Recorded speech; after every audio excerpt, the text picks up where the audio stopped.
Welcome. Normally, we would all be together, the graduates to either side of me, looking out at all our guests, perhaps squinting in the sun. But there is, of course, nothing normal about this spring.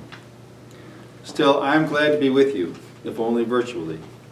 And the distance between us need not lessen our sense of celebration at the accomplishments of our graduates.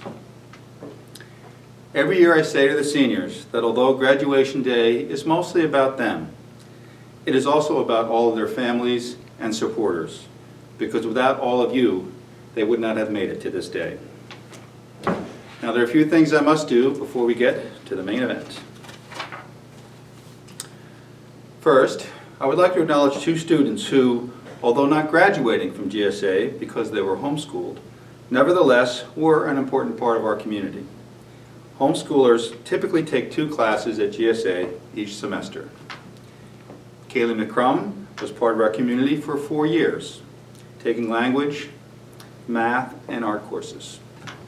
And Caden Matson was also part of GSA for 4 years, taking a combination of language, science, and tech classes, and participating in multiple sports. Thank you both for being part of GSA. The Board of Trustees has the responsibility of making sure GSA continues in a sound way in perpetuity. This group puts in many volunteer hours because they know how essential a great high school is to a community's health and well-being. As a way to ensure the board is continually renewed, trustees serve for 3-year terms, which may only be renewed twice in succession before being required to go off the board for a time. I want to mention and thank in particular 2 people who are retiring from the board. A past parent, Mr. James Marcos, served as a trustee since 2011, most recently serving as the treasurer. The knowledge he has brought to GSA as a member of our community and as a local business owner has been invaluable. Ms. Tyler Knowles has been coming to the peninsula for many years and became a full-time resident a few years ago. Like Jim, she has served on the board since 2011. She spent her career as an English teacher and department head at a very fine girls' school in the Boston area and has brought that accumulated wisdom and experience to her work on the board in many ways. She has served as the vice chair of the board. Both have spent innumerable hours serving the academy, and we thank them for their service. Finally, although not leaving the board, Board Chair Samantha Pulley is stepping down as chair. Her leadership through some exceptionally challenging times has been without par, and I thank her for it. The school has benefited greatly from her wisdom and the grace with which she shares it.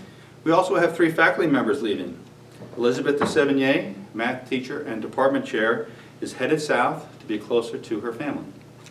Elizabeth came to GSA right out of school and is as fine a young teacher as I have ever encountered. Good luck, Elizabeth. We have 2 faculty members retiring, both of very long tenure at GSA. First, Lou Graceffa, who with love and patience has aided countless students through our English curriculum. Lou specialized in working with students for whom school did not come easily, putting in countless hours of one-on-one tutoring in addition to his regular classes.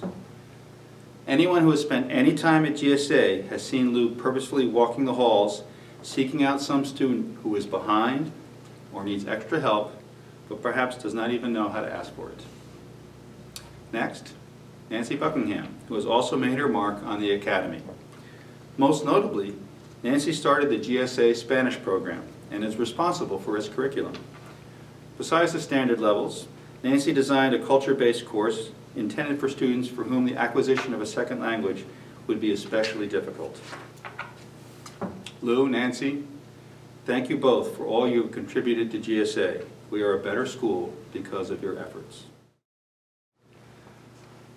What can we say about this past year, truncated as it has been by 3 months of remote learning? COVID-19 relentlessly peering over our shoulders every day since March 13th, the last day we had classes here on campus. I could talk about the challenges that were thrown at us all.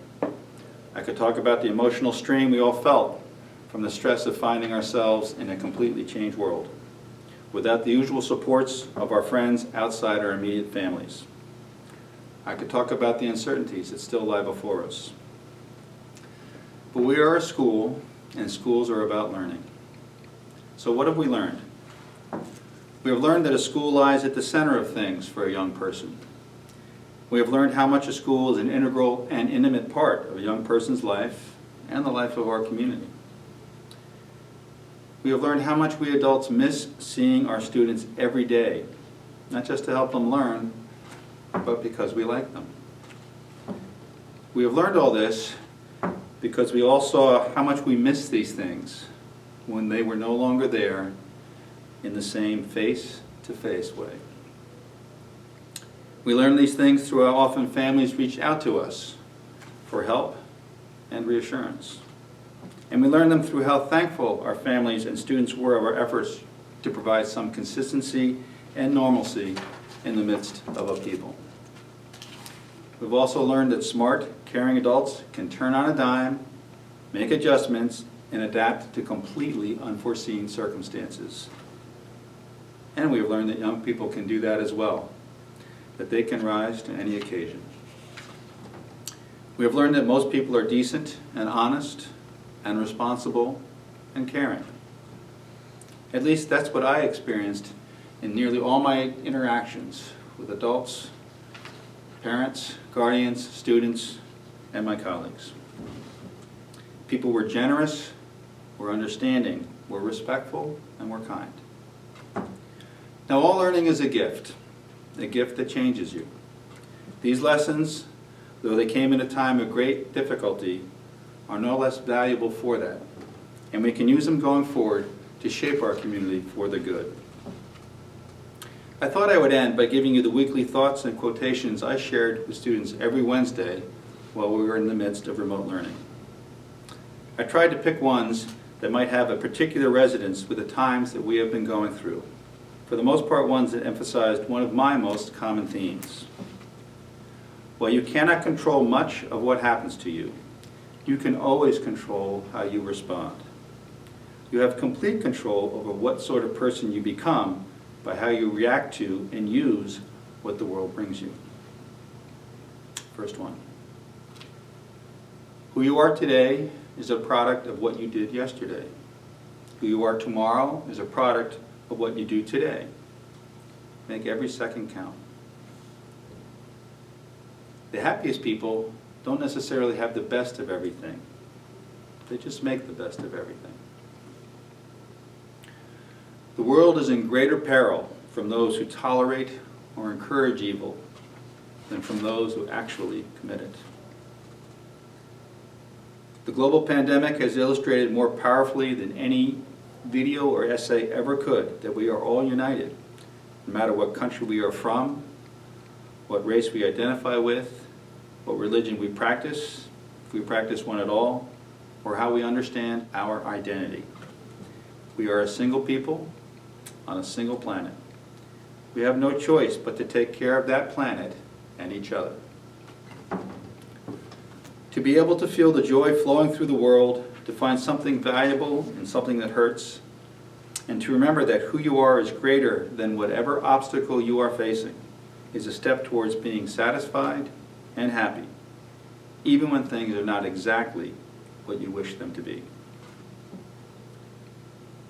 Greatness is a function of choice and discipline. Mountains are only dirt and rock. Deserts are only sand. Beauty is an attitude. If a person insisted on being serious and never allowed themselves a bit of fun or relaxation, they would go mad or unstable without realizing it. And finally, you are not obligated to win. You are only obligated to keep trying to do the best you can every day. If, in addition to their regular lessons, our students learned at least some of these ideas through their experiences this spring, this will have been as successful a year as any in the history of the Academy, global pandemic or no. I am extremely proud of everyone associated with George Stevens Academy. Now I will end, as I always do, with a few final thoughts for the graduating seniors. After this ceremony, you can call me Tim, not Mr. Seeley. Mr. Seeley defines our past relationship. Tim more properly represents our relationship going forward.